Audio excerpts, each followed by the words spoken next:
Welcome to the BitGeek podcast. I'm your host, Ron Avis, and sitting with me to my left is my co-host, the Prince of Pixels. Nick Wright. Also joining us in the third chair, returning, is the chairman of the Chinese knockoff, Martin Reimer. And today we're going to be talking about the console wars of the 90s.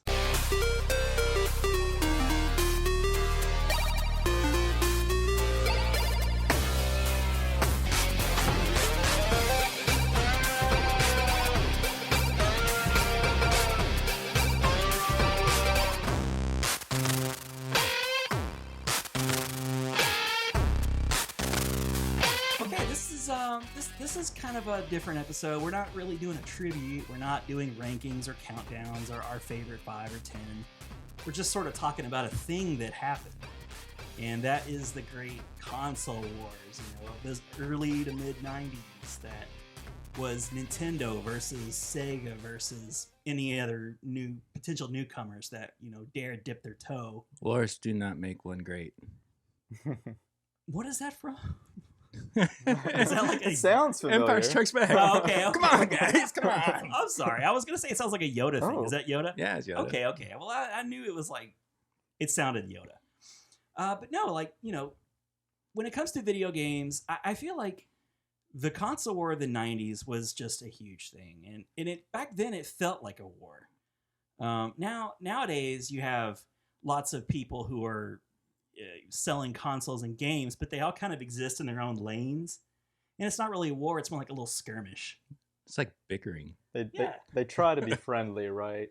Like, here's our specialty, but you guys be over here and do this. I mean, cross-play exists now for the most part, and you throw PC into it. I mean, everybody's just sort of existing and honestly doing well. Like, Sony's way out there. They're selling millions and millions of consoles. Xbox does okay. They do fine. And Nintendo is, doing great again.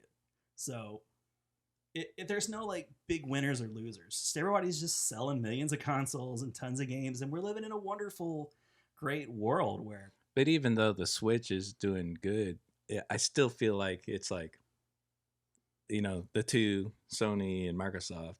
And then Switch is still off to the side. Yeah, they're not at the same. They're not playing at the major leagues. They're right? They're doing good, leagues. but they're still not in the same group. Yeah. I suppose if you were to look at Switch and sales, when the Switch came out, Switch is ahead or doing just as good as Sony. But if you look at it as Nintendo as a participant in the race, they are so far behind because of the Wii U. Yeah, and that came out right around. I guess it did come out before the PlayStation 4 and the Xbox One. Oh, definitely. Yeah, so it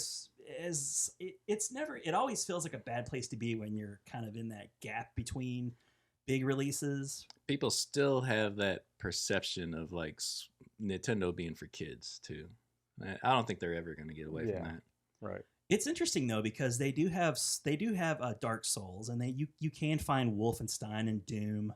And Diablo, and which is nice that they're finally, opening the platform up to that kind of. Third parties are starting to come back to Nintendo, and that's something they haven't had since the Wii era. They really haven't. It hasn't been great since, I don't know, the Super Nintendo, when they really had lots of great third party support. Yeah. It's been a while. It's been a long. It's been a hot minute. And when I say they have good third party support, it's a lot of ports. Honestly, there are a lot of ports to games that are a couple years old. Because, let's face it, to be honest, the Switch power is, what do they say? It's somewhere between the last generation consoles and the current gen. It's not quite as weak as a 360 or PlayStation 3, but it's certainly not as powerful as it's a new One. iPhone or something. Kind of, yeah. Well, it's just one of those Tegra chips or whatever. I mean, the NVIDIA Tegra. It's like tablet technology, really. Yeah. But it works. I mean, it works honestly. fine. And it helps it too that it's a handheld, so it always, anytime you got a handheld smaller screen, it just kind of helps it looks better when you kind of scrunch it up a bit. Yeah. And and in docked mode it does its magic and kicks it up to sometimes 1080. But Breath of the Wild looks amazing. It looks great. Mario Odyssey looks great. Yeah. Mario Kart 8 DX or whatever looks looks really good. Yeah, really good, yeah. So, I'm not complaining. But point was, now you got all these flourishing companies. They're all doing well in their own ways. but it seemed like there had to be a winner back during the console wars of the 90s. Yeah, I don't know why. There could only be room for one. I get part of it too is like there weren't as many consoles being sold as there are now. Like I have some numbers written down for the consoles that we're just going to be talking about in this podcast primarily. I'll mention the NES not because it was part of the console wars, because it was just like a precursor. And for the longest time, video games was Nintendo. Nintendo was video games. It was just sort of synonymous. Atari was there. They kind of like fizzled out. Nintendo came, and then there were like other systems available, but it was just Nintendo. Yeah, like that's kind of like where it all started. It's like everybody, when after the video game crash of like, 83, 84, and then Nintendo came out and everybody had Nintendo. Yeah. Mm-hmm. And yeah, I mean, there was like the Sega Master System that came out also, but Nintendo ruled it. Yeah. Everybody had Nintendo. Yeah. But then when the 16-bit era came out, and then it was like the Super Nintendo and the Genesis, that it's like people could only get one, for the most part. I mean, there would be like, that one kid that would have like every system and everybody be jealous. Yeah. I mean, I'm looking at you. Curse you. But I had a few of them. But yeah, so for the most part though, most kids, they had one, and so it's like you had to stand by that one and back it up, and so that's kind of how I think the kind of wars started. You would get defensive of your system. So you brand loyalty. I mean, you like the characters. Love the one you're with. That's right. And another thing too is, I guess if you want to think of it this way, when the systems were for like Nintendos and Sega Genesis and all that stuff were coming out, and when our generation, we were still kids mostly.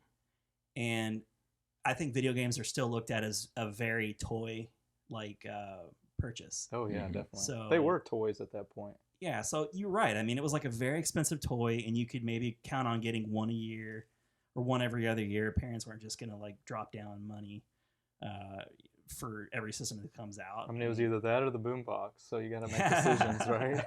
Right. But now we all grew up, and we have good jobs, so we can afford to drop $300 on a system and not really think twice about it. I mean, you consider it. It hurts. Yeah. It hurts a little, but it's not that bad. Really. So yeah, you kind of had to just sort of pick one, and you do your campaigning to your parents, and you knew you couldn't campaign so quickly after that. You had to kind of like stick with what you had. Yeah. And you had to choose. Right. So I think that's kind of where some of that fandom, that crazy brand loyalty comes from. I think that's true. That's kind of nailed it. You just had the one. You had to, Yeah, and so you had to stand by your choice. Genesis does 16-bit arcade graphics. You can't do this on Nintendo. Genesis does 16-bit sports action. You can't do this on Nintendo. Genesis Does. Genesis Does. Genesis Does. Genesis Does. Genesis does. Get Joe Montana free, Pat Riley free, Buster Douglas free, Super Monaco GP free, or Collins free. What Nintendo? And Nintendo was first, so it kind of had the staunchest support. And they're still there to this day. Like Nintendo fans, the ones that have stuck around throughout the years I think they're the most loyal. Probably Sony and closely second. I still feel like they're a little bit obnoxious. I feel like people who play Xbox are just like, whatever, man. I just want to play the games. But there's this bit of annoying obnoxiousness. Well, I mean, there's a lot of Xbox games you can play that you can play on Sony PlayStation. There's just that half a dozen PlayStation exclusives that you just can't get. But I mean, everything else, you can play on Xbox. And if you've got an Xbox One X, it plays best on the Xbox. So you really just, looking at Spider-Man, God of War. Some really good titles, though. Very good titles, yeah. I mean, you can't go wrong. I mean, if you could only have Uncharted one, you're going to want to series, take the one that you can play the most games on. It only makes sense. So people who, and the only people are out there that may like oppose that are just like your Nintendo people, but they have like so many exclusives to fall back on. Like they're always going to have the big exclusives. Yeah. They're propped up on exclusives. That's where their strongest is their first party. Yeah. And I think that's why, when the PlayStation Classic got announced, like all the 15 extra games, and also the menus and everything, and it just seems sort of no frills, bare bones, just bare minimum.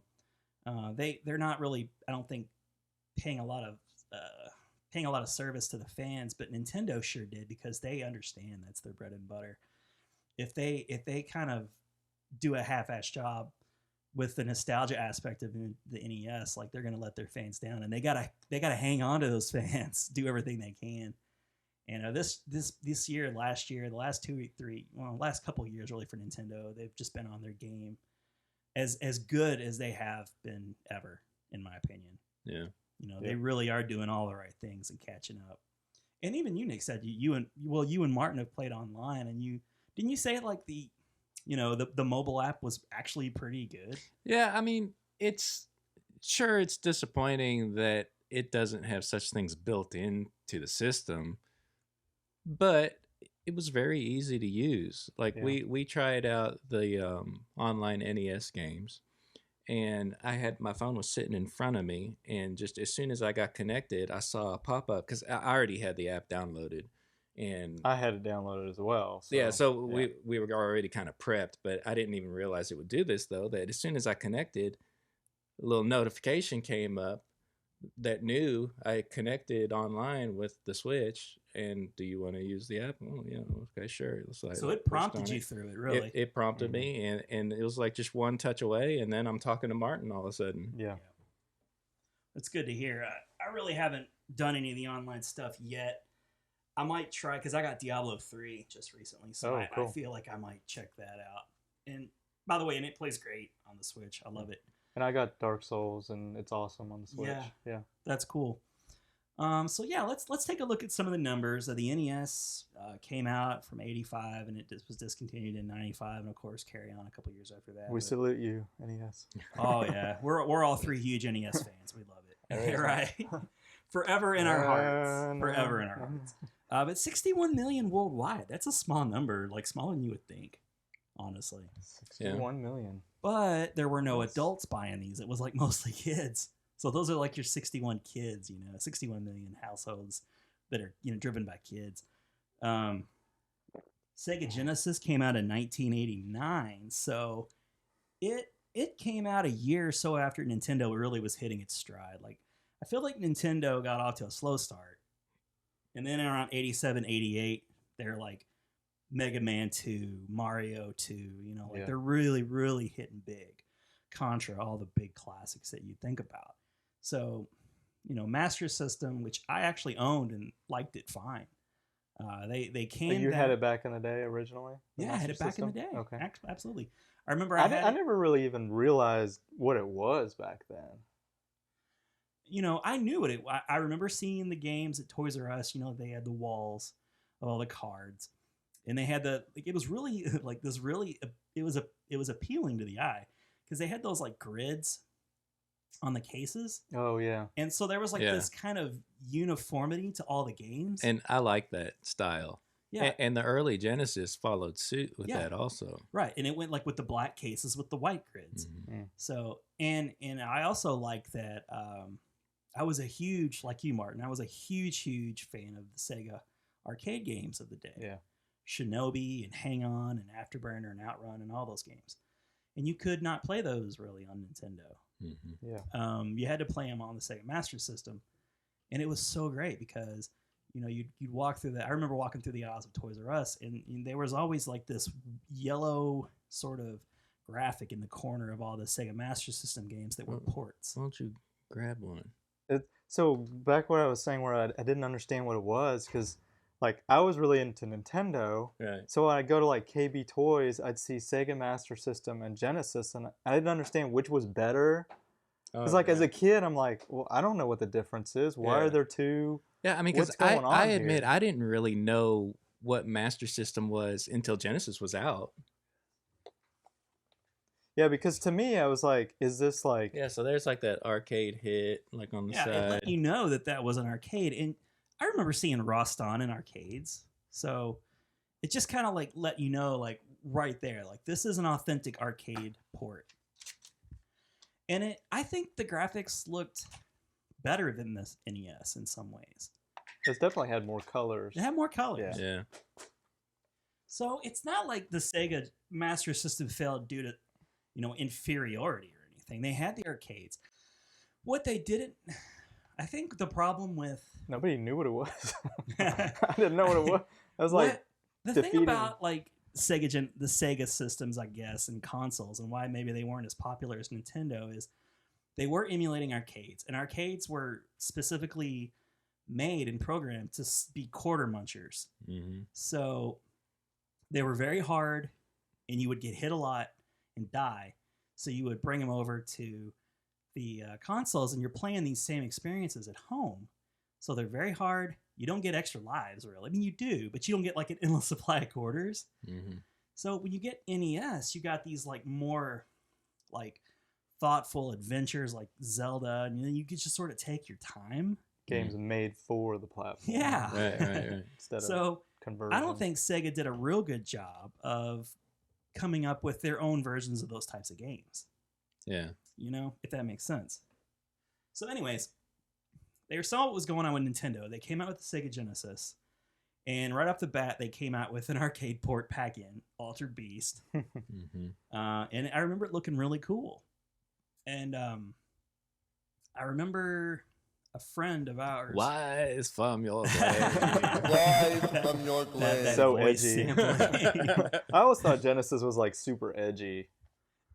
Well, yeah, and we'll get to that plenty. Yeah. They always came across more edgy. Even the systems themselves in appearance, like it was black. It looked like Darth Vader, Yeah. It just had this cool appearance to it. Yeah. Had like the red, and it was neat. It was really cool looking. Had like the little headphone jack to it. It was very. It looked more like 90's, like they designed the NES to look like, what was it? VCR. So like like a VCR. Oh, we're kind of moving into Genesis, but back up to Master System. Fun fact. I don't know. I've mentioned this on the show before, I think, but I don't know if maybe Martin was here. But the Master System controllers will work on a 2600. Really? It's the exact same controller port. It's the same pinouts. That's crazy. It's the same pinouts. Plug it into Atari 2600. Yeah. Because I did buy a Master System controller for my 2600. Oh, wow. And played games like Donkey Kong on 2600 that way. Did you also know that the Master System has a built-in game? Yeah. I think I read that. Yeah. Yeah. I'd forgotten. But yeah. It's like some kind of racing game. I can't remember what it is. Yeah, I remember that too. But I don't know if I knew it back then. I don't think I knew it back then. Nobody knew what it was back then. Yeah. How do you access it? Do you know? I don't remember. I forget to. Okay. Maybe you like hold down a couple buttons. I think maybe you just turn it on with the cartridge not in it. Yeah, just and it nothing comes there. Up, yeah. Okay, well maybe. And then press up, down, left, right. Right. Yeah, start. down, up, right, left. They had to be different. But yeah, so Genesis came out. We had a friend, or we knew somebody that had a Genesis. He was the first kid that I was aware of that had one back then. And I remember like staying the night at his house one time, and we played Altered Beast and watched Weekend at Bernie's, and it was a fun time. And then you did crack and like ran around the neighborhood. No. And then we played pinball in his garage. I don't know what you're talking about. We were just kids, man. You did Genesis. You were a bad boy. Yeah, man, we were edgy. That's right. Irreverence. It's just Gen Xers, you know how it is. But so I thought it was cool, but I was very satisfied with my Nintendo. Mm-hmm. But it did kind of like open my eyes to like what a 16-bit system could be like. Yeah. And there was this little system called the PC Engine in Japan, but the TurboGrafx 16, and I adopted that first. Really? That was before the Genesis? Absolutely. Okay. I adopted it first. What made you because, interested in that? Well, Bonk. Bonk, yeah. The magazines would come out. You would see the CES shows and stuff, and they would kind of give you those one or two little boxes, and it looked so colorful. Yeah. And of course, they would talk about how fluid the gameplay was, and Hudson was like, they were a legit company. They can make some games. Sure. They're known for like Adventure Island and a whole bunch of other stuff too, not just Adventure Island, but Bomberman. Bomberman, yeah. So they knew they had lots of experience in gaming. and they were really strong. Like, you know, the Japanese market, I think, was behind them. Like they just had a tough sell selling it to the U.S. market. Ninja Spirit on that. It's very cool. Yeah. So, oh my god, I remember I remember telling you about that game, and you know, it's like, this is just amazing. But so yeah, it was 16-bit technically. It was like, you know, there was this sort of caveat that would always get mentioned after the fact. Like it was two 8-bit core processors or something. But it looked and played to me like a 16-bit console. Mm-hmm. It was so much more colorful. You know, I loved the controllers. They had like built-in turbo controls. The controllers felt good. They felt really tight. I liked the little cue cards a little. I thought that was kind of a nifty little gimmick. And it, you know, it got off to a strong start.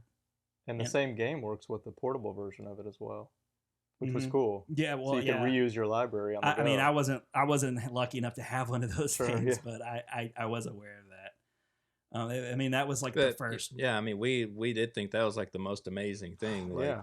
you know, It's a handheld 16-bit. It's like getting a color Game Boy, but it's the exact same game as the console version. There were no sacrifices. There were no, you know, it was just like straight up 1 for 1. And there was like the TV tuner for it. Yeah. And a lot of those. I remember the Game Gear sold that too. Yeah, right. Yeah. I remember we like wondered, like, I wonder if you have like the TurboGrafx Express and you have, or Turbo Express, I guess, and you get the TV tuner, if you can hook up like a Super Nintendo to the TV tuner. Yeah, your mind starts wondering, doesn't it? Like, I could play a Super Nintendo handheld. You know, like, screw this TurboGrafx nonsense. So I got a taste of it. It was like the first time like a console war thing was mentioned. Like there was a mascot. Before Sonic, there was Bonk. Not a lot, not real long before. Well, Sonic, Nintendo had Mario. Yeah, Nintendo had Mario, and suddenly. But here's the thing: like TurboGrafx never went after Nintendo. They never challenged Nintendo. I don't even think they really ever even mentioned Nintendo in any of their ads, because Japanese companies, they didn't do that. They just didn't attack each other. You know, it wasn't until after the Sega Genesis was failing miserably in Japan and in the States that they fired the CEO after just a year.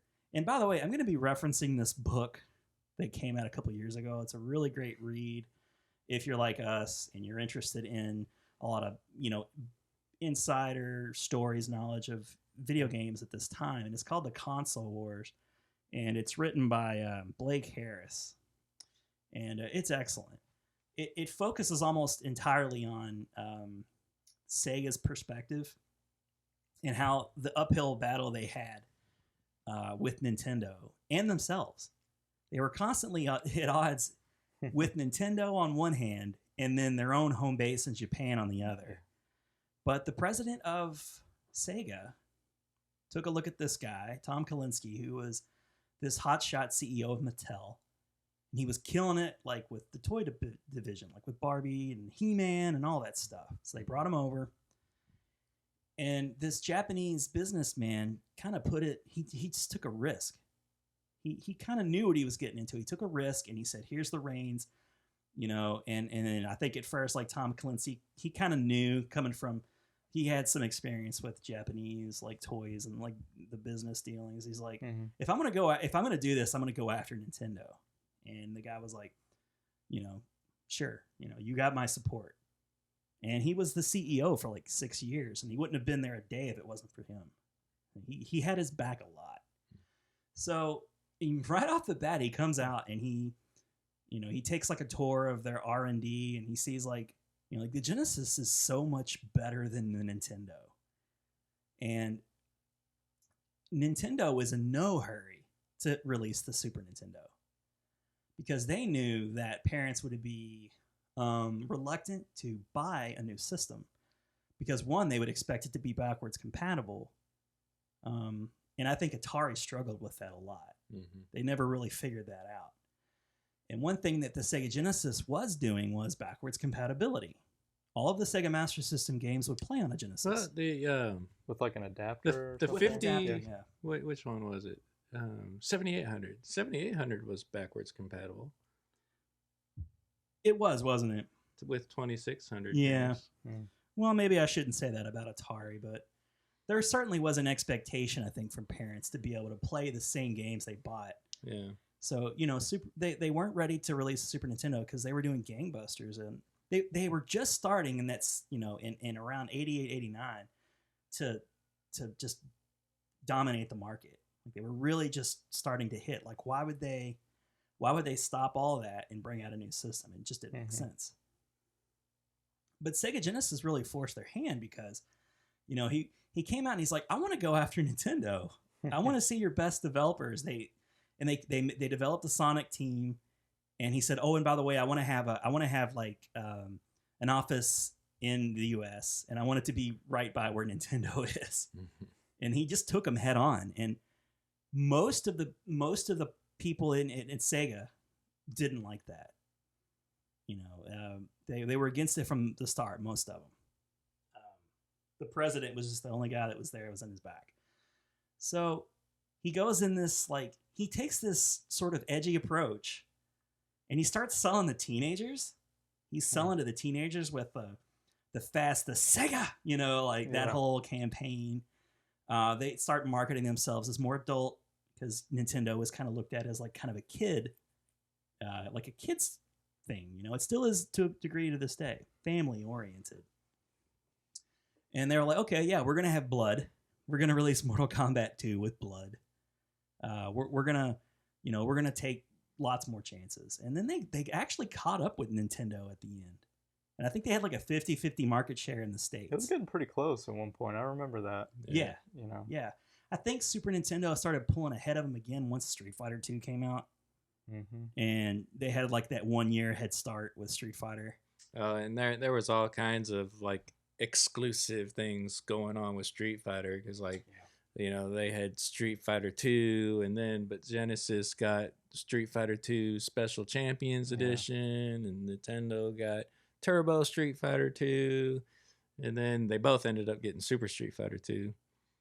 Remember how, I can't say remember because I didn't have it, but how they got the control scheme of Street Fighter games on a Sega Genesis controller just seemed like a nightmare.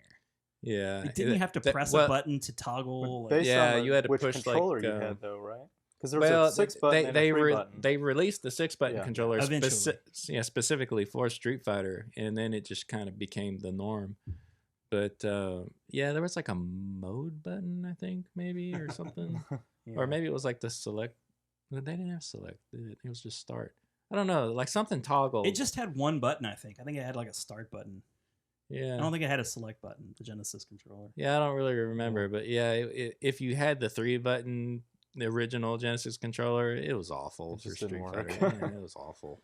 Yeah, and come to think of it, it probably was really terrible playing Mortal Kombat because you played Mortal Kombat the same. Oh yeah, it was bad too. And the Super Nintendo was. Well, I don't want to get ahead of myself too much, but I guess go ahead. 6 buttons. Well, I was just gonna say because Mortal Kombat, I guess, came out before Street Fighter 2 did, or I don't remember.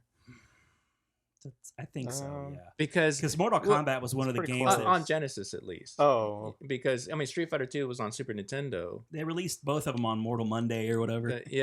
And because I don't feel like that 6 button controller was around yet when the first Mortal Kombat came out. I don't think so. And it had to have come out before the Street Fighter because, like I said, Street Fighter really turned the tide. But so that means, and Mortal Kombat was one of those games that helped turn the tide for Sega. It was like Sonic and putting the Sonic bundled in with the Sega Genesis and Mortal Kombat and that was a huge marketing push on the Mortal Kombat with the blood and the arcade version. Turbo Street Fighter 2 was already a thing by the time that Special Champions Edition came out because it was basically Champions Edition and Turbo all in one. Right. And that's the game I spent the most time playing. Yeah. That was just never left my on the Super Genesis. Nintendo. No, on the Super Nintendo. On the Super. Yeah, I just never ever left my console. Well, it seemed like Capcom, had better support for the Super Nintendo. Than the Genesis. Here's the thing, it's probably obviously a hardware difference between the two systems, but since the Genesis was closing the gap so hard on Nintendo, they finally got around to releasing the Super Nintendo. And but the thing is, they didn't have a whole lot of games, I don't feel like, at the beginning. They had F-Zero and Super Mario World and Pilot Wings. and then like a whole bunch of like not much else. What was that? I mean, Mario was huge back then. I remember. Yeah. I mean, that was like, hey, you have a Mario game. Doesn't matter what else you have on there. What was the shooting game that had like that banjo playing guy on the cover? You know what I'm talking about? Phalanx or something. Yeah, I know what you're talking What'd you about. say? Phalanx. Yeah, or Yeah, something? that's Yeah. it. That's it. I never played it. like didn't have It was just anything the to do weirdest with box Yeah. box cover art. Nothing to do with the game. I'd at read. all. I'd read or kind of like an article where the designer of the box art, he said he just wanted something that would stand out. It stood Different. out. It's- Mission accomplished. Yeah. It stood out. Yeah, 'Cause if if you it guys was have a- a if it chance was to just a, Google that you know, a image, typical thing. if you're near a computer or on your phone, you're not driving, check that out. It's bizarre. I remember seeing that in the store. Like, the heck is that? An old guy playing a banjo. He flipped the box over and it was like a shooting game or whatever, Yeah. right? Like a bullet hell kind of shooting Maybe game. it stands out, but I don't think it's really selling It games. didn't make you want to buy it. It That was the stands out problem. for like, oh, what the hell is that? But like, not because I want to buy it. yeah. It wasn't like, yeah. So at this point, I think this is where the console wars really heat up in earnest. Here's where you start getting like all the talk about what special things their consoles could do. Super Nintendo touted. You guys know what I'm going to say. What was the big thing Super Nintendo could do? The With Mode 7? Mode 7. Yeah. Oh, But that was kind of I kept thinking of Yeah. like Genesis thing. blast Well, process. that was their thing, yeah. So Super Nintendo, they in all of their games featured it heavily in the Yeah. beginning. You know, like the F-Zero, Pilot Wings, like later on Castlevania 4. You know, like Oh, there so was always these little. Nintendo's scrolling- always been about the gimmick. I know, yeah. But Sega Genesis, in the book, it's great because like Tom Kalinski's like, he went to the engineers. He's like, what can you tell me that this thing does well enough that I can spin it and make it seem like only it can do it well? And it turns out it did do this thing, you know, and it was there from the beginning. You know, it wasn't even like some big thing they sold it on initially, but it could process like the graphics, the scaling, like or whatever, like not the scaling, but the side, like it could process it faster. So they came up with the blast processing, Yeah. yeah. And they were like, you know, Sega Genesis has blast processing. And remember, they have like the two TVs, and here's Mario like putting along, Yeah. you know, and it's going so slow because that's what Mario games are. You know, you're not Well, supposed to go well, in the fast. Super Nintendo, I think like it definitely, my sense was, because I had a Super Nintendo, it was slower than the Genesis. I But couldn't like, say. but the graphics, like the color palettes were better Oh, it had than better- the it had a- Genesis. That's Yeah, what like- all I knew back in the day. When you compare like two identical games, like say Street Fighter Special Champions Edition with like Turbo Street Fighter, I mean, because they're the same game. Yeah. Different names, same game. Yeah. It's clearly Super Nintendo is clearly better. Yeah. It had different guts. though, Genesis because is kind of washed out. there was something to I mean, it. Like, sound and graphics. Oh, yeah. the chips are way different. Like there's a lot more bass, I feel like, in the Super Nintendo games. Well, I know the audio chip is by Sony, because that whole Sega, you know, that Sony CD-ROM stuff. started that whole Yeah. marriage that turned There's a bad. lot of cool tech inside of that. And you know, and that's how I felt too when Mortal Kombat was on Super Nintendo and Genesis, and everybody kept touting that, you know, Genesis version was far superior because it had the blood code. Yeah. And I'm like, yeah, you And know, they had a point because like I the wish it had the Genesis- fatalities too. I wish it wasn't censored, but when you just compare the actually playing the game, it's clearly better. I was still happy playing Mortal Kombat on my Super Nintendo. Yeah. Even though I didn't fine. have the blood, I was pretty happy with it. Yeah. Yeah, it looked prettier and it sounded better, but Oh, yeah. the whole appeal, the whole lure of Mortal Kombat is ripping the spine out. I mean, Yeah, you could do true. that on Genesis. So Yeah. people, though, it was a feather in the cap of all those Sega Genesis fans. Like I was never. Let's talk about the crazy fandom. And for a I minute, get like- that that's a draw and Yeah. that you may choose that one over the other because of that draw, right. but you can't convince me that it's better because It's subjective. Yeah. I mean, Yeah. do you want a more true to the arcade port, or do you want something that takes full advantage of the hardware that you have available to you, gives you like a more vibrant, better sounding, you know, like And it's like they put some thought into the Well, fatalities. heck, even when you say more true to the arcade port, would be it's Super like, are you Nintendo. talking about? Yeah, that's what I feel My too. opinion. It's like it plays more true not to me, the not arcade. me. Anytime you make an edit, You just can't do Sub-Zero's spine rip. Super Nintendo was probably more of a faithful port because it was everything what about except for Kano's these heart small rip thing features. too? Was that different as well? Well, I don't know. it was basically the same. It just didn't have red blood or just the red glob in his hand. I mean, it's like 6 pixels. It was You can't- it was you can't censored. discount It was Sub-Zero's fatality though. That was like everybody's favorite fatality. Yeah. Yeah, Everybody true. wanted to do that. Oh, it was my absolute favorite. Yeah. It was like so important. And I feel like I'm taking the stance of the Genesis just because like I totally hear what you guys are saying. If it looks more like the arcade and sounds more like the arcade, it should be the more faithful port. But if you're looking at it in like which port has less cutout, you know, like I would look at it from. it's like It it's was like censored. when you hear It it's was like, censored on the Super Nintendo. it's censorship. The Genesis yeah. But- was censored too. You had to put in a code in order to do it. Yeah. That's true. That's true.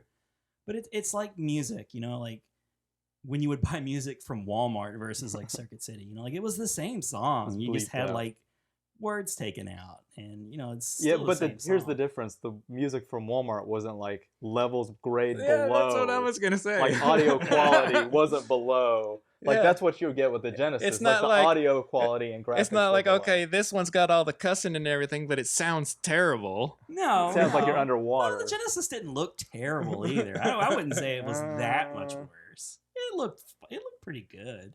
I don't know. To me, it's like the debate rages on. back in the day, like, you know, it's like the Sega Genesis. When I saw the graphics, I was like, it looks better than Nintendo, obviously, like the NES. Oh, well, yeah. But it's not as good as the Super Nintendo, but it's like it's calling it 16-bit, so it's like it was confusing as a kid. Mhm. It's like, yeah, that's faster, so maybe it is the same thing. I don't know. Yeah, marketing can be deceptive too, especially Especially when when you're they're pulling. Yeah, you're pulling out these ads, but you know, so it felt like the Genesis with the Sonic mascot, and that's another thing I want to talk about too, because another characteristic of the console wars is the mascot wars. That's when it was even at its into height. PlayStation, you know, with Yeah, Crash even into Bandicoot. PlayStation, that you couldn't be a successful company in the video game industry unless you had some sort of mascot to hang your hat on. And that's where I feel like Genesis got its major jump was Sonic the Hedgehog. Oh yeah, And that game really was pretty too. Like it was. it Pretty. took full advantage of the It still sound is chip. a nice looking game. It took advantage of their blast core processing. I really like the style of like kind of like the palm trees would have kind of like this kind of polygon kind of look to Yeah. them. It's like a but 3D style. Yeah, I really like that style. I think I they liked did all the that frames of intentionally to animation make they it would look give you. more high end than it was. Yeah. Yeah. You got a lot of frames of animation too, especially with Sonic. Yeah. Like Sonic would do all those like neat little things if you didn't move. Yeah. He'd start like tapping his toe or Yeah, looking at it. Yeah. it's like Or it's he would even walk off the screen if he got bored, you know. Yeah. it was cute. The interesting thing about the Genesis is it can't do transparency. right. And now Yeah. you would notice that like on the bushes and things, but you can do transparency on the Super Nintendo. Just from like a technical standpoint, it was. Yeah. Is that something you'd see like in a Castlevania type game with? I think in almost. I mean, definitely in Sonic you can tell. Give me an example of like where the transparency would make. Where like you're walking and you're walking behind a bush, Uh-huh. or there are clouds. It would be every other pixel would be deleted. But you know, I mean, you say Super Nintendo could do it, but I know like the Like water Super Mario World in had Super Mario World transparencies. had it, but it had that kind of mesh, kind of because I remember the water that it would have like that mesh. I'd have to look it up. I don't Yeah. know. And it maybe depends on where they use it. But Yeah. Interesting. So yeah, you had Sonic versus Mario, and then in would come like Earthworm Jim, and which Which Oh, yeah. now that I think I would admit that Earthworm Jim is better on Genesis than Super Nintendo. Hmm. But I think it was designed for Genesis, wasn't it? I think you And had then- made that point in the and then past ported where to like the Super Nintendo. resolution or something, or like the way the sprites were, like it just didn't. It wasn't Yeah. made for the Super. I talked Nintendo. about it on a show, and now I've forgotten. But yeah, But I 'cause- didn't know that. I feel like the Earthworm Jim did seem like a little squishier on the Super Nintendo. Like this, and I don't know if that's just because the textures look different. Like not the textures, because that's not like Super Nintendo, but Super the Nintendo was colors and missing things. some like a 1 or 2 stages. well, that's something too. oh, that really? People would argue that would make it a inferior game too if it had missed stages. Well, I'll tell you the big difference is on the Disney titles, like Aladdin and Lion King on the Genesis. Sega could really do were- some Disney titles. were much better. Like the Aladdin games were totally different.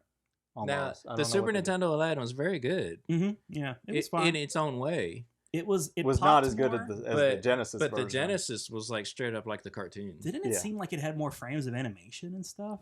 Yeah, Yeah, it was I feel much like I better. mean it had the more colors, and more. It's just something about it. I mean, it's very good in its own way, but not like the Genesis one. It was just so colorful on the Genesis. Something about the Super Nintendo one just seemed a little muddier. A little even muted. even Yeah. though it had more colors, it's like muted, like you say, and it was just so vibrant on Genesis. Mhm. That's funny because it came out afterwards too. It was probably a different developer. Well, and it's totally different games. I mean, like Yeah. the Yeah, they're not the same. They're stages not. were It's, totally it's not like they're a different. port of one another. Yeah. And I think at that time, Nintendo still had that thing going on where you couldn't do like a straight port on the other person's system. Like you just couldn't do it. Which is why the Batman games always look different on Jurassic each Yeah. Park was Yeah. totally other. different. Yeah, yeah. Mm. They were contractually. And I like the Genesis one better. Yeah, It was. I never really. It was hard. I never really got very far, but it was just neat to look at. Yeah, it just seemed to like play better. Now another thing too that you guys are not gonna care about, or you're not gonna be able to speak to. For whatever reason, the sports games played way better than on the Super Nintendo, and that's a huge Probably market. faster, I'm sure. Yeah, it was faster. It was ridiculous how much better it Hmm. looked and played on the Genesis. Yeah. So that was a factor too. So, Genesis is doing really well, but Super Nintendo is a more powerful system. It is, and they discovered, or they pioneered that chip that what was it called? That they used to make Star Fox. Oh, the It's like the mode effects or something. Super FX chip. Super Super FX, FX yeah. chip. Thank you. So Nintendo yeah. kind of did their own thing. It just popped in my head, the transparency thing. I think Link to the Past in the Lost Woods with the fog. Maybe that's what it is. I think that's yeah. showing some transparency. I Yeah. think. That looked beautiful. Yeah. Oh yeah. That's a good. Thanks, man. That's a good example right there, and I knew exactly what you're talking about. Yeah. Yeah, that was an extra layer of depth because of that. Okay, but not Mode 7. Super Super FX. FX chip. Yeah. So yeah, so Super Nintendo, they're like, Star we Fox. need this. We That was- need you guys to do That something was for us. impressive. Yeah. And yeah, so Impressive. like now you got like polygonal graphics. Whoa. Yeah.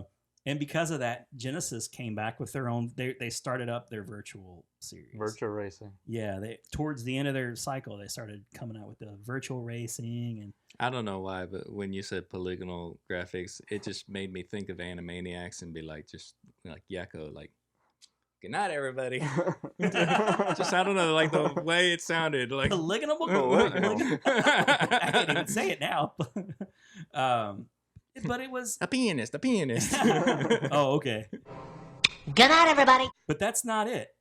They also found a way to get that what do you call it? The technology for Donkey Kong Country, the pre-rendered pre-rendered Yeah. graphics. That was gorgeous. Huge Yeah. change. Right Nothing there. has looked like that ever. Yeah. That No. was groundbreaking. And people couldn't believe it was as if you had a whole new system. Mm-hmm. Hmm. And Like and 32-bit. Rare. It was like the beginning of Rare and their dominance for Yeah. a while.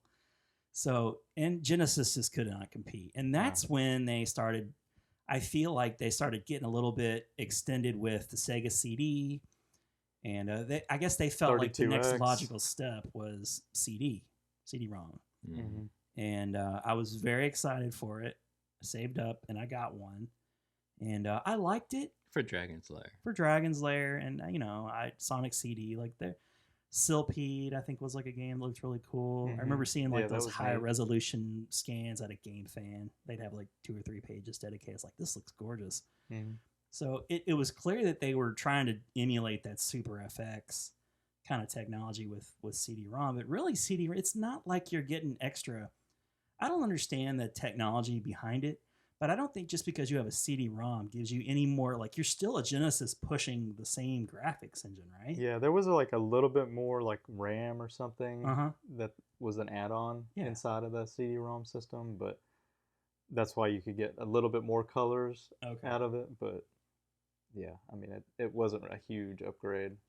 You really got the full motion video, which was like a whole thing, and CD Storage, which I mean, was a big one.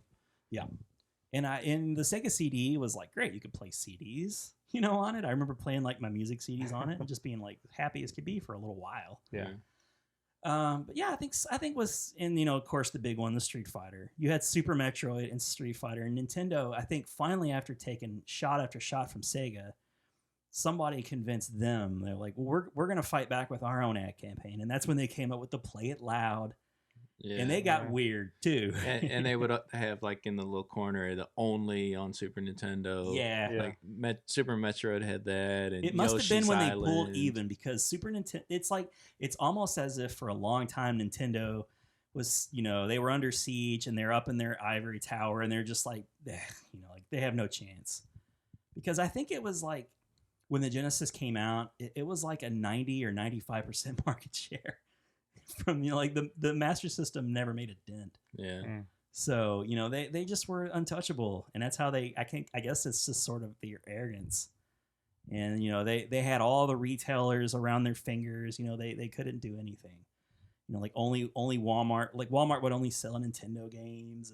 And because Nintendo, like it's, and Toys R Us, I think was like they had a big kind of agreement or thing going on.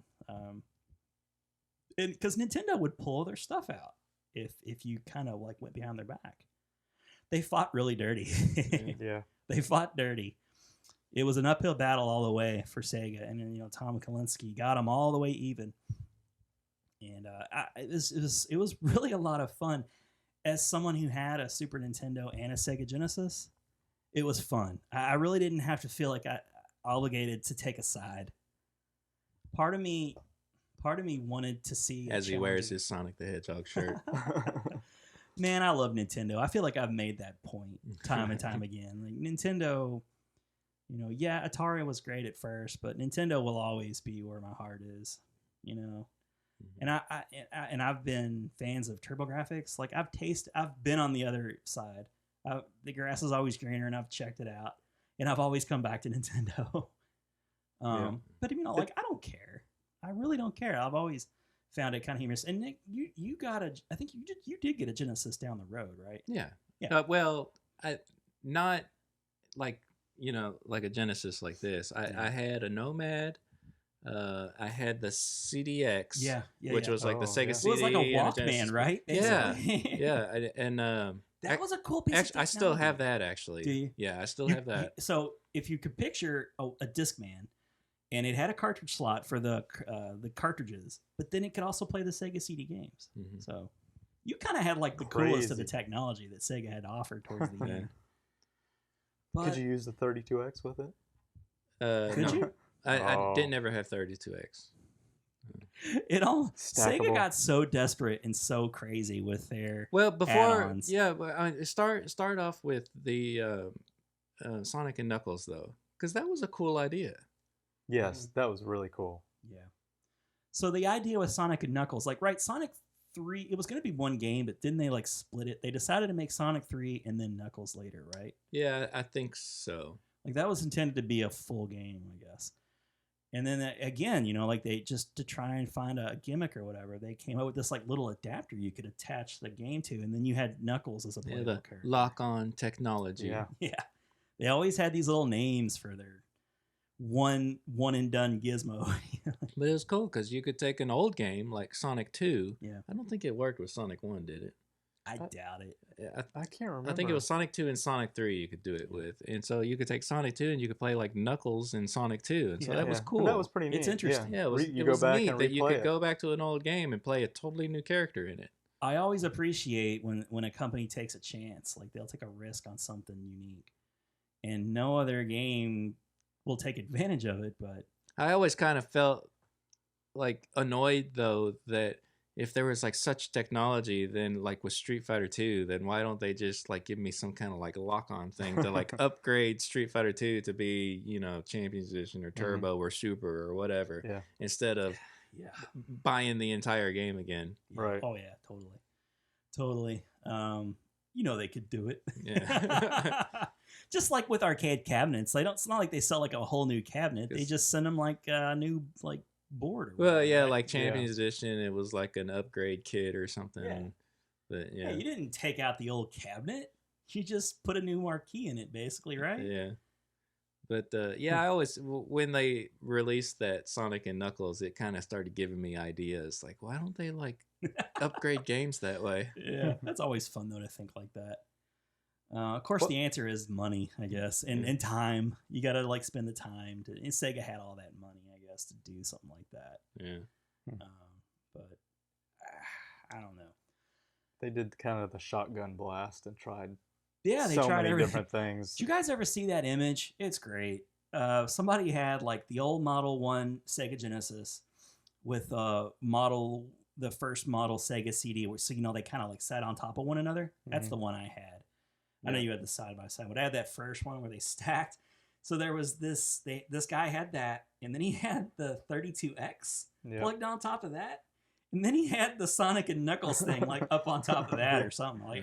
Or is that even possible? Maybe he didn't have that because it would have been a 32X game on top. But yeah, it was so funny. It just looked like a big stack of pancakes or something. It was huge. And the 32X. God love Sega. I mean, come on. I mean, I understand what they were trying to do. They were just trying to find like an affordable kind of go between.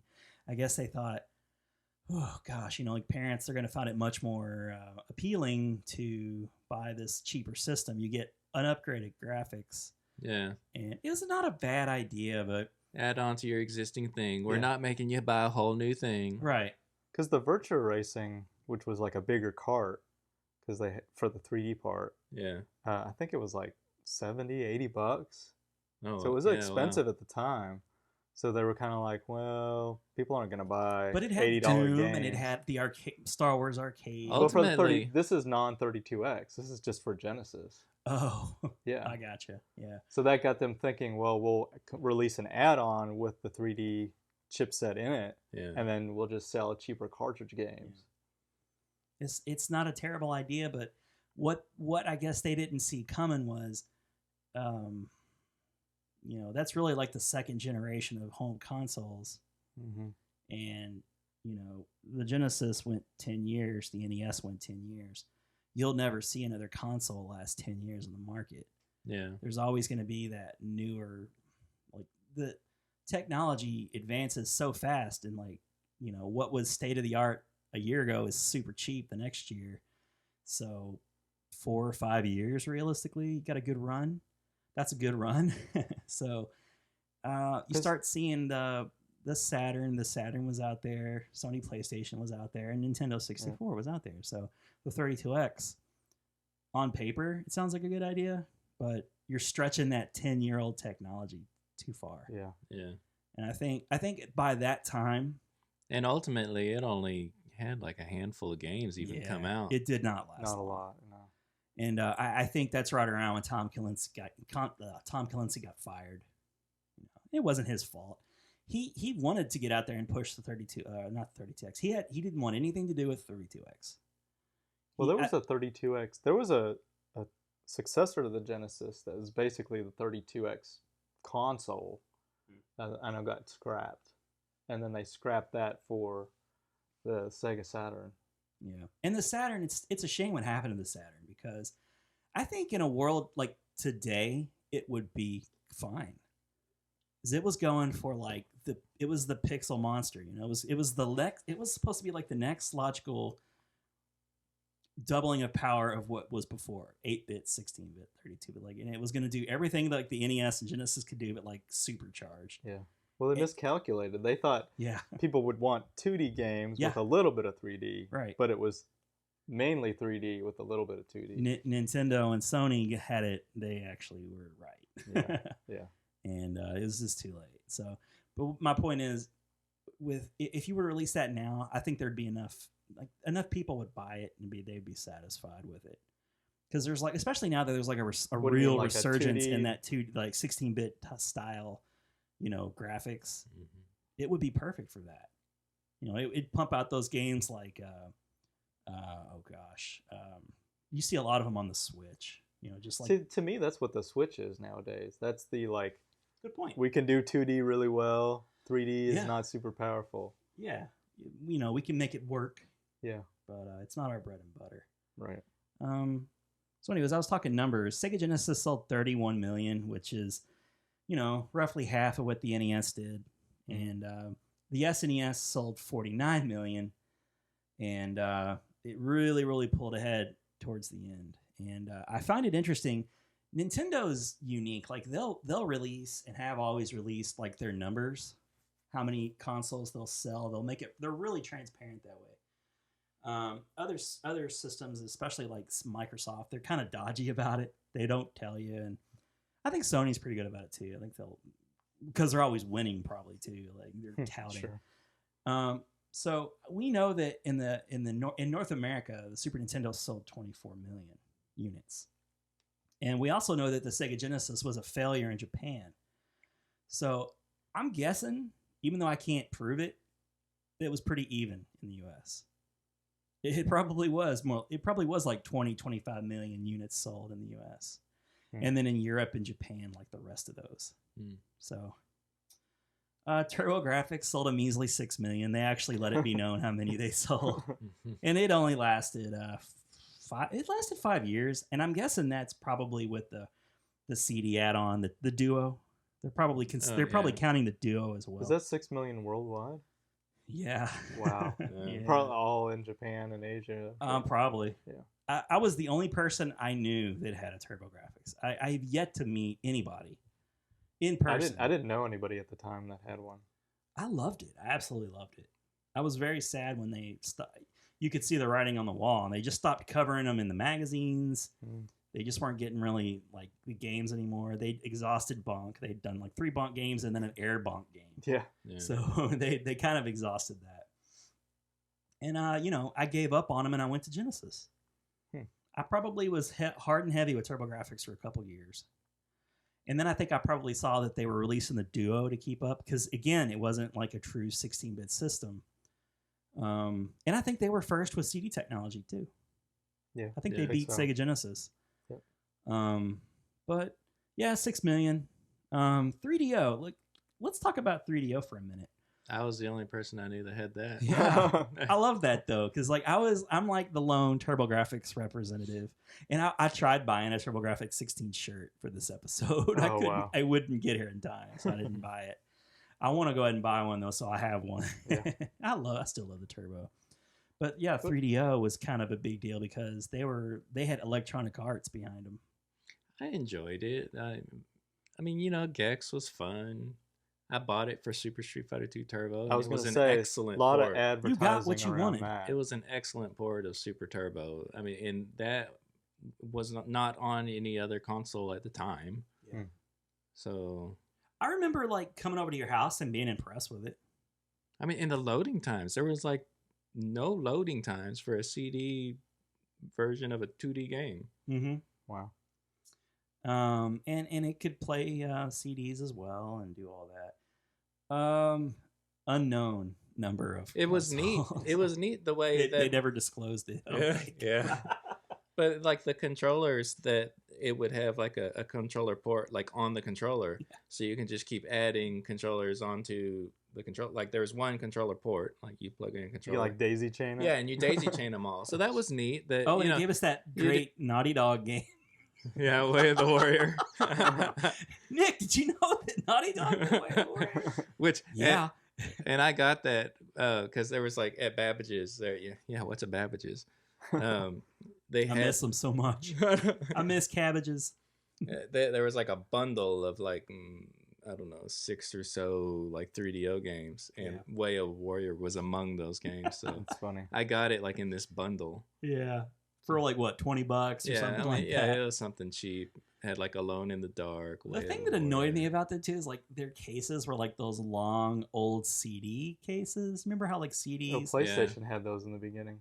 Not like this. No? These were like longer. Oh, and the skinnier. even longer ones. Yeah. Oh, okay. Yeah, you remember how like back when CDs first started coming out and they were in those long cardboard boxes? I feel like 3DO had like the same exact. So they wouldn't last. They would never hold up because they were like, it felt like it was like a thinner like cardboard material. Yeah. Like you probably still have some 3DO boxes, right? I'm sure I do. Yeah, I suspect they're probably not in the greatest I don't pull shape. them out much, but yeah, I'll look. Yeah, that'd be cool if you'd take some pictures of that. I don't think we did that when we had our one episode way back. Yeah. When we were like, let's do an episode where I'll pick 5 turbo games and you pick 5 3DO games, and you picked a demo game for your 5th. Like, I didn't buy that many. I can't think of that many games. Yeah. Well, and like that bundle that I got, like those weren't even like an actual like box. Yeah. They were just kind of like, and I know like Way of the Warrior had to have had like a different kind of pressing like on the game, like different artwork, because every one of these were like the exact same style. Oh. It was almost like they were made in somebody's garage or something. Oh my like, God. Just like a silver top. Yeah. It was like super generic. Yeah. It's the kind of thing you see like in a guest, like a chevron. Yeah.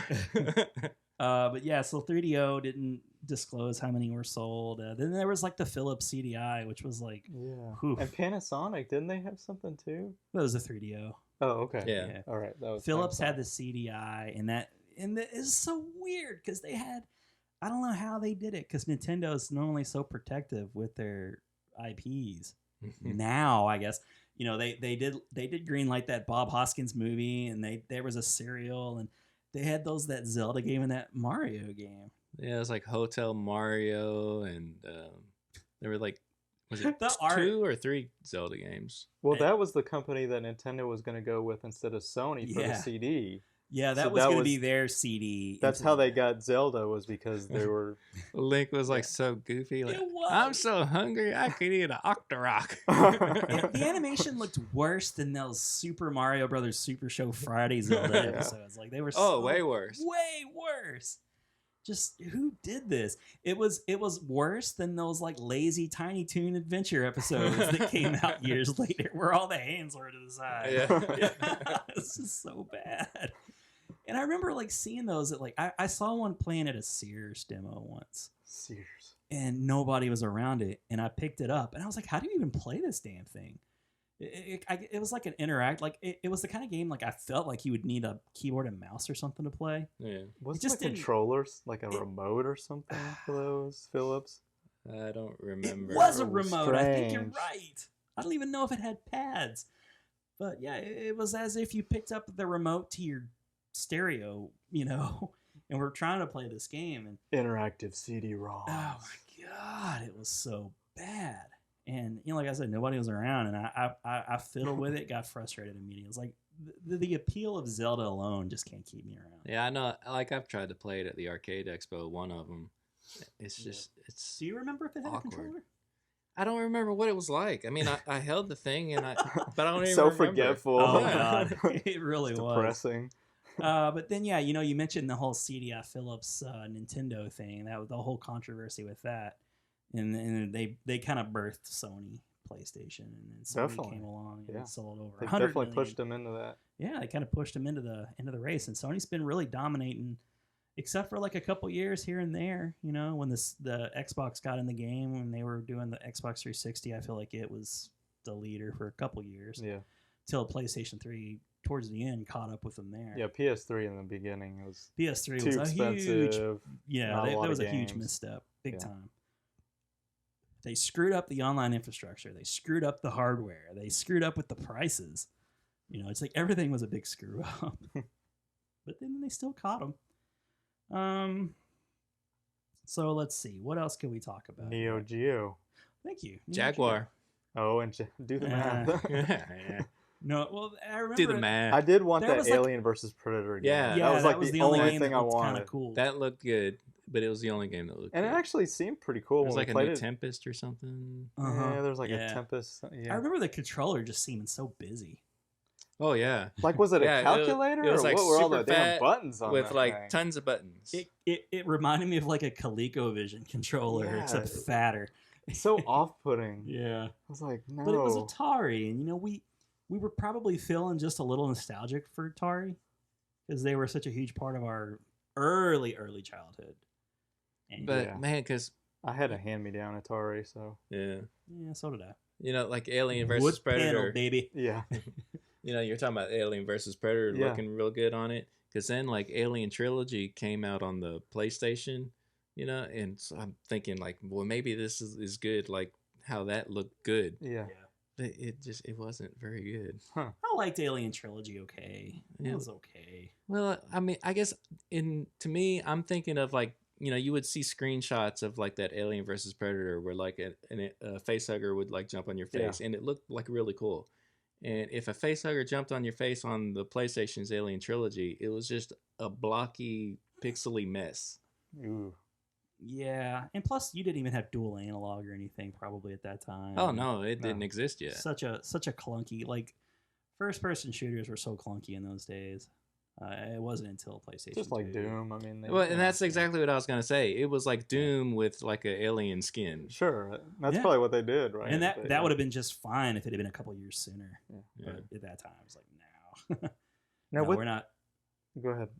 Go ahead, Martin. I was gonna say, because I was looking at this, I'm like, that Atari controller was like the same dimensions as this thing, but I think, like with all those buttons, you could do an overlay for the game Yeah. that would give you like hotkeys or something. Yeah. Like that was Did the it whole do that? concept 'Cause I know, behind like, it. other consoles in the past had done something similar to that. Yeah, I know.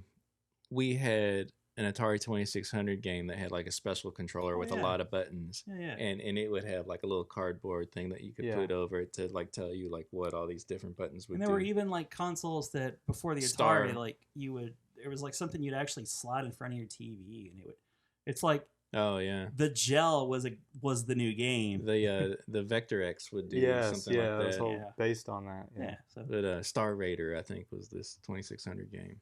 Star Raider. I Cool. think I think so. It's funny. Like I have a whole lot of nostalgia for it, more than I thought. It's like if you guys had never watched our 2600 episode that Nick and I did, like that was so much fun. E.T. is not that bad. No, a lot of people are with you now, Nick. A lot of people are with you. It's not as bad if you know how to play it. It's not great, but it's not that bad. No, hell no, it's not great. But nowadays we have online guides and YouTube, and you can learn how to get. If you're stuck on something, you can get around it in a minute. But if in those days, if you just kept falling and dying, Yeah. you're like, You just screw give up. this. This sucks. Yeah. This is no fun. I'm not gonna do this. It's just it happens too often. But I guess the point is, in those days, the console wars just seemed so great and important because it really did seem like there could only be one. It was like the Highlander thing. And Nintendo, came in, saved everything. Genesis came along. They wanted a piece of that pie. They did everything they could to get there. And then it's like Sony came along and just blew everybody off the map after all. Yeah. So is there any console generation that you guys would say that comes closest to the console wars of the 16-bit years? I mean, I think PlayStation and N64. I mean, when PlayStation came out, it totally destroyed Sega. Yeah. Mhm. And then I think it even put a pretty big dent in Nintendo because the N64, like they'd hyped the Ultra 64, Yeah. and the arcade versions came out, and that looked awesome with Killer Instinct and Instinct We and talked Cruising. about that intro to Killer Instinct where they said, coming soon. Yeah. To the Nintendo Ultra 64. But then, like you could even tell in the magazines, they're not calling it the Ultra 64 anymore for homes. It's the N64. And then, like, something was going on, and, like, the graphics just don't look as good as, the PlayStation, even the Yeah. 2D games. So You knew it was so going to be much cool, fog. but yeah. So much fog. The draw distance is so bad. Superman 64. Yeah, So it's I'd like almost to like- have another episode one day where we just talk about the 64-ness of everything, the 3D-ification of everything Yeah. due to the success of Mario 64. Oh yeah. Everything had to go 3D, whether it belonged there or not. Yeah. Mhm. And everyone had to give it a shot because it was what was in demand. And it wasn't until Castlevania Symphony of the Night showed us, like, yeah, people still want, they want pixels, they want Oh, yeah. sprites. There's still a place for that. Was that Castlevania 64 before or after Symphony of the Night? That's a good question. That think it was 3D after. Castlevania. My thought is after, but Yeah. I think there it's were also after. I think it was two. after 2. And 'Cause I Symphony of the played, Night I was rented also that, on played it for a Saturn few in Japan, minutes. so It didn't do anything for me personally. it's really awkward. What hard didn't to do play. anything? The 64 version of Castlevania. Oh yeah. It didn't do anything for me. It looked No. kind of cool at first, and it was thrilling to be in a 3D environment, I Yeah, guess, for 'cause a minute. That was definitely like you said that everybody had to get a piece of that Mario 64, so everybody had to make their 3D version. I mean, Donkey Kong 64 and that Castlevania, everybody had to do 3D. Was there a for you guys? Was there a like a hidden gem on Sega Genesis or that's a bad way to go about it. Was there a game that made you envious? Really, like that you? Of the other side, Yeah, that made you almost. Definitely. it was Sonic the yeah. Hedgehog. Was Sonic? definitely. Yeah, I mean, Sonic. because I had Super Nintendo, and so I Yeah. didn't have Genesis, and Sonic was a good game. I had to admit. I mean, And I didn't have a Super Nintendo right off the bat. So obviously Super Mario World made me super envious. Oh yeah. yeah. And what else? I don't think I got a Super Nintendo for like a good. Oh, and Castlevania 4 made me envious too. Yeah. God, that was good. On the Genesis, Echo the Dolphin. I was like, that looks so fluid, awesome, the colors. And it I never love did playing anything that for game. me And personally. anytime I ever went to Toys R Us or whatever, where they had a Genesis hooked up, and you could play Aladdin or Jurassic Park, whatever, I liked playing those that I couldn't get because I had Super Nintendo. I love Yeah. Streets of Rage. Oh yeah. I thought far and away it was the best beat 'em up of On that the generation. Genesis? Yeah.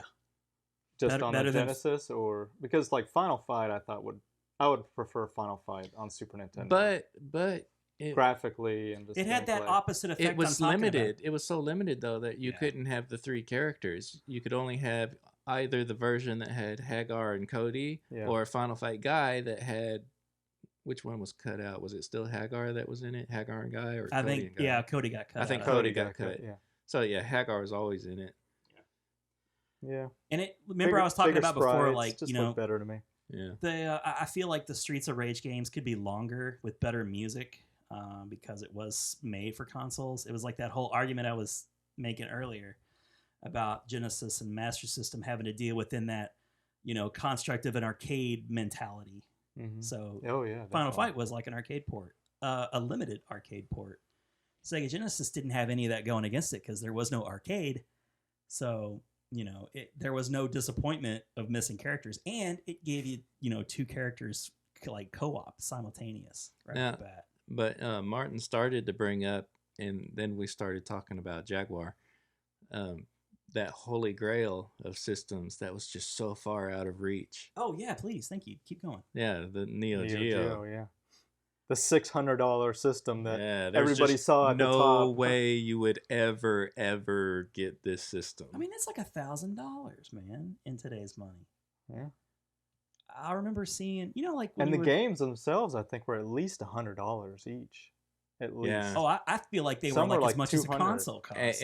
But they were like the actual like arcade games. Right, yeah, kids. Yeah. There was arcades. There's such a thing as arcades back in the day. You would have Neo Geo arcades, often with multiple games in a cabinet, like Yeah. the Play Choice 10 style. Yeah. Yeah. So you didn't just the arcade owners. They could you could have Samurai Showdown 2 and Bubble Bobble or something. Yeah, and Bubble Bobble and Metal Gear or not Metal Gear, Slug. Metal Slug. Thank you. And they had some really good, titles on Neo SNK Geo. has a really impressive library. I'm actually excited to get that 40th anniversary SNK game that's coming out later this year. There's not much on that one. Oh, I disagree. I think there's on the Switch. Well, for all the systems, I think, but the Switch is all what I'll probably buy. There's one that's coming out or just came out on the Switch, and it's really odd SNK games that it doesn't have Metal Slug or any of those on it. Yeah, I don't know if this 40th anniversary has Metal Slug on it or not. Yeah, I think it is more of some obscure games, but I'm excited about some of those games actually. It's got my my beloved Vanguard on there, and I didn't even realize that was an SNK game until pretty recently. So they have a long history, and they always made really good NES games too. I feel like, was did they do Akari Warriors? Yes. Okay, yeah. I thought so. And I know they did Baseball Stars, which was a favorite of mine, and there were a lot of SNK games. Yeah. So they had to have a really impressive library to support their own hardware and make all those ports for other systems. So, but Neo Geo. Now, have any? Well, okay, hold up. Martin actually brought get a load of this, man. It's Samurai so fat. Showdown in Japan. It's like the size of a VHS tape. Like, it's so stupid. It's ridiculous. I don't know how many bits the Neo Geo was. Like, was it 64? Or was it 64? There was something else that was 64. So I don't think that was 64. Well, if you think about it, like, it was a big deal when like a game in the 16-bit era was 8-bit. Like I remember games like was it Gunstar Heroes would come out and it'd be like 8 megabytes or whatever it was. So it was up storage, there. Because I remember there was a like there was newer Neo Geo hardware, like there was like Samurai Showdown 64 and I forget all the games on it, but I remember like those having like the 64 like number next to it. So I don't know, maybe Neo that's like Geo 32. I don't know. Neo Geo was definitely the bougie arcade or home console system. Yeah. Never knew anybody that had it. No. Martin, you've got one. And then you've But I got bought your that as little an adult, mini so, Neo yeah. Geo that you actually so you got yourself one of those. How's that play? Is it pretty fun? It's fun. There's I feel like I a few wouldn't want disappointing kind of little quirks about it, but I like it. I feel like I wouldn't want to play with that little nubby joystick and sitting it like because it's kind of like back in the day when you would play those Coleco. I wish it would have like a base on it to like stand up more like an arcade cabinet. That'd be cool. Yeah, like a riser, like the arcade 1-up risers. Yeah. Something like that.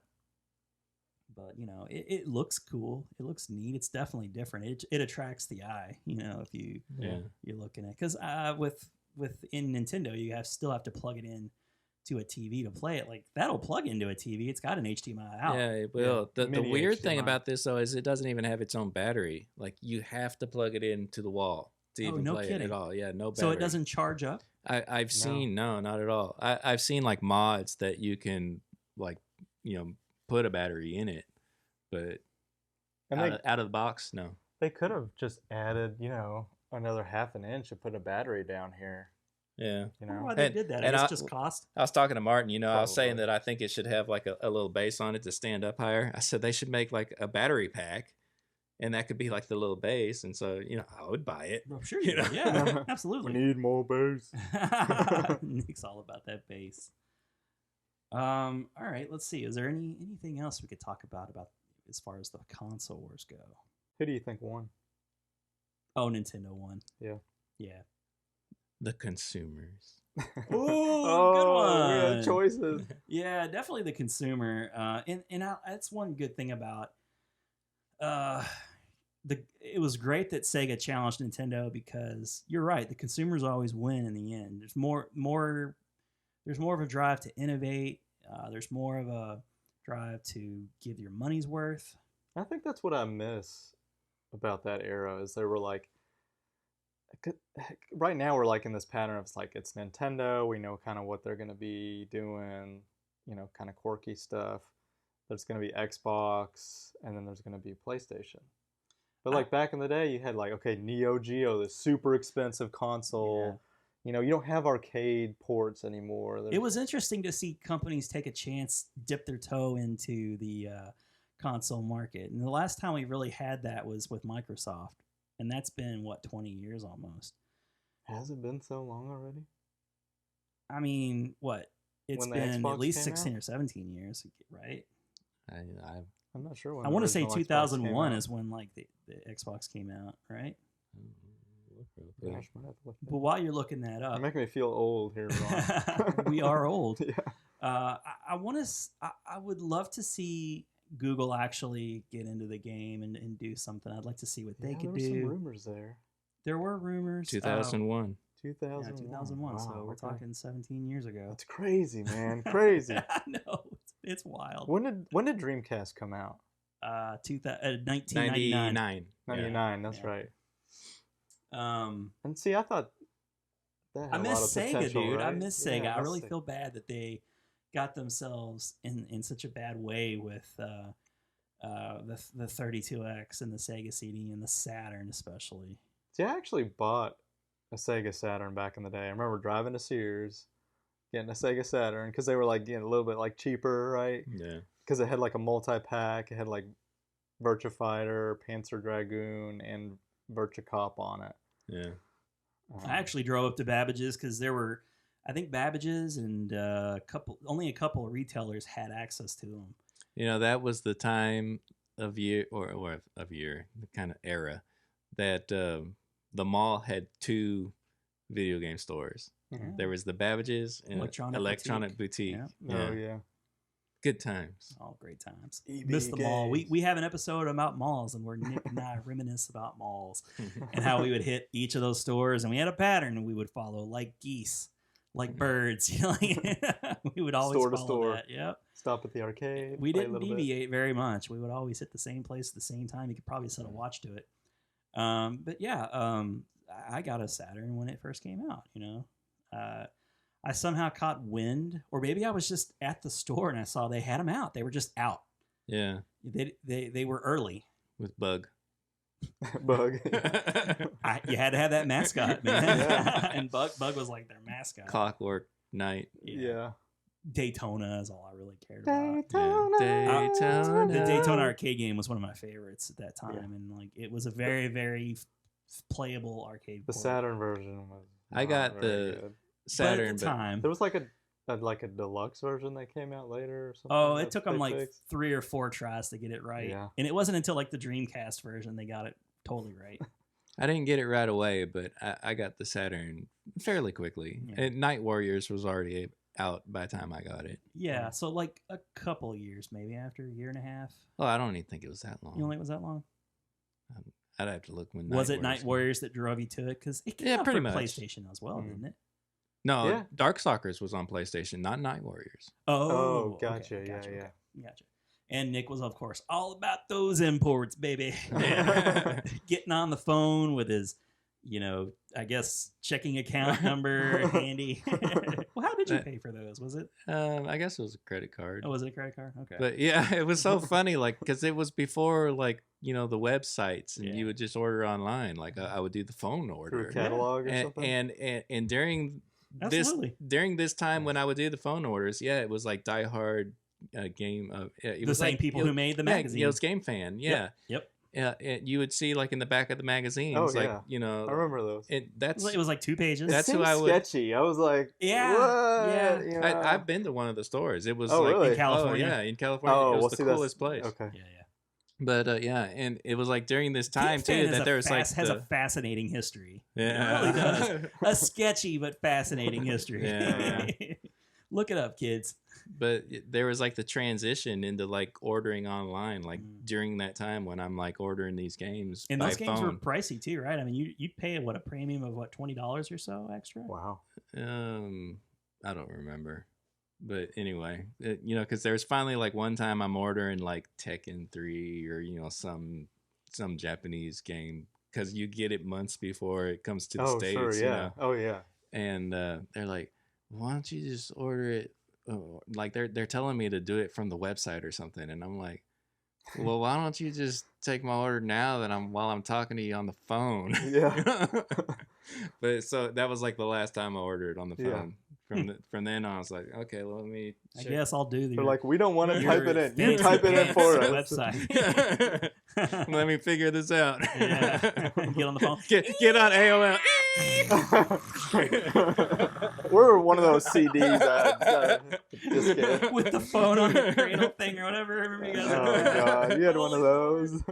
Oh yeah, I remember being so amazed, like seeing that over at Nick's house. Because I didn't have a personal computer until 95, 96 maybe even.